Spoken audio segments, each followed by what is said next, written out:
Bueno, continuamos con el ejercicio número 12.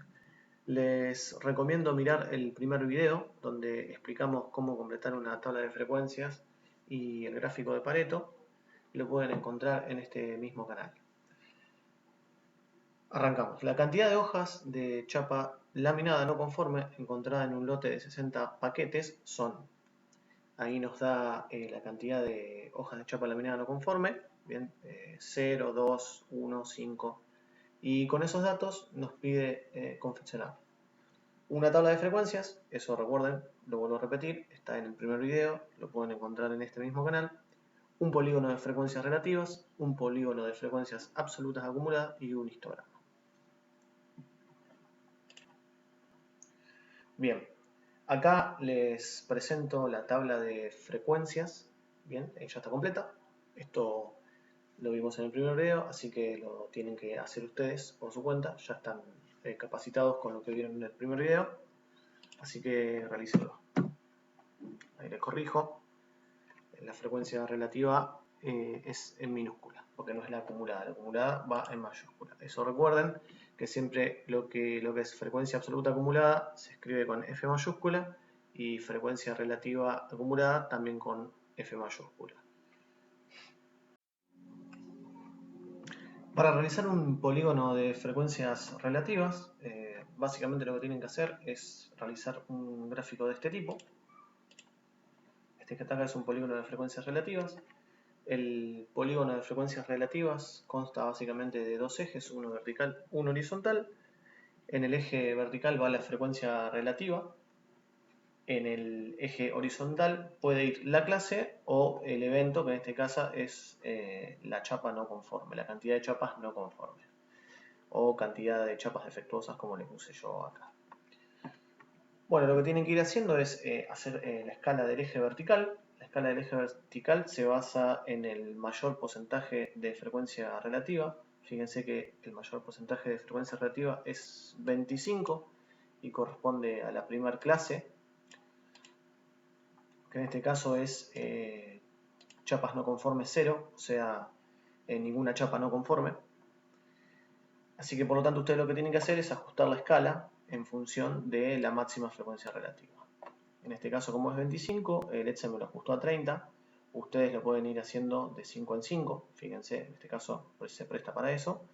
Y después, en el eje horizontal, van poniendo, en este caso pueden usar la clase o pueden usar la cantidad de chapas no conformes. Yo usé la cantidad de chapas no conformes, le puse cantidad de chapas defectuosas, cantidad def, y lo fui completando. Fíjense, 0 chapa no conforme, 1 chapa no conforme, 2, 3, 4, 5 y 6. Para completarlo, directamente lo que tienen que hacer es, en el chapas no conforme 0, marcan un punto correspondiente a la frecuencia relativa. En este caso es 25%. Para chapas no conforme 1, marcan otro punto que corresponde al 20%. Marcan en el 3 otro punto que corresponde al 18,33% y así con el resto de las clases. Luego que le quede esa sucesión de puntos, lo que tienen que hacer ustedes es ir uniendo esos puntos hasta lograr un polígono de este tipo. Para el polígono de frecuencias absolutas acumuladas, el criterio es similar, es un gráfico también de dos ejes, nada más que en este caso en el eje vertical va la frecuencia absoluta acumulada y en el eje horizontal se mantiene la clase o la cantidad de defectos. En este caso vamos a usar la cantidad de chapa defectuosa porque es la que usamos en el gráfico anterior. Bien, entonces con la misma metodología ustedes deben ir completando. O sea, para la clase, para la cantidad de chapas no conforme 0, les corresponde una frecuencia acumulada de 15.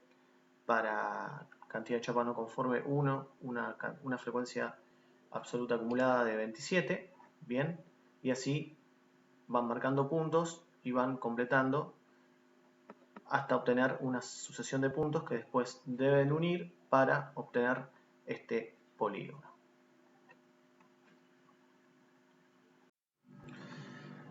Bien, ahora vamos a ver el histograma de variable discreta. Un histograma es básicamente una representación en forma gráfica, en forma de barras. La particularidad que tiene el histograma de variable discreta es que no se representa con barras, sino que se representa con líneas, bien, porque es una variable discreta. Consta básicamente de un eje vertical, donde va la frecuencia absoluta, y un eje horizontal, donde va la clase o la cantidad de chapa no conforme en este caso.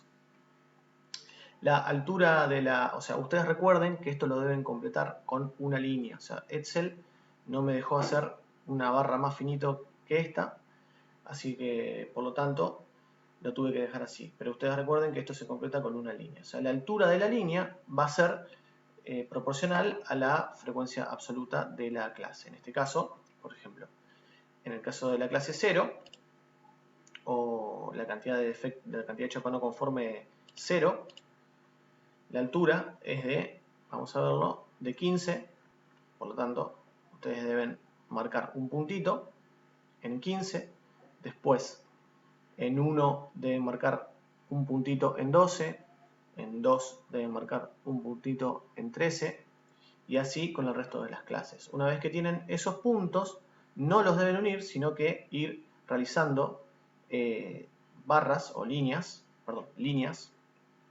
que van desde el eje horizontal, desde el piso del eje horizontal hasta el punto. Bien, lo mismo en el 1, desde el eje horizontal, desde el piso hasta el punto. Y así van completando el histograma de variable discreta.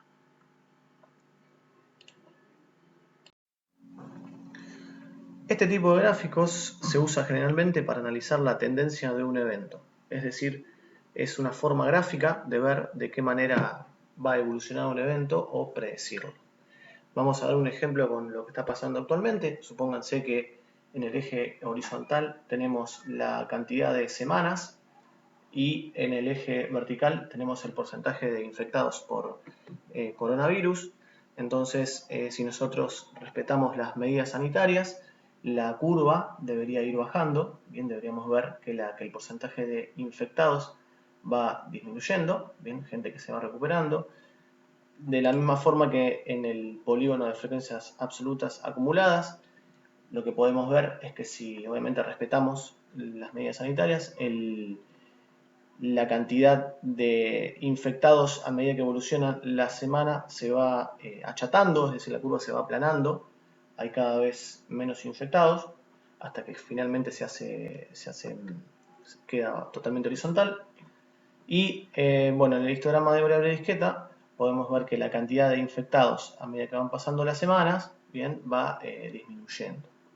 Ese es un ejemplo de cómo se puede usar este tipo de gráficos para analizar la tendencia de un evento.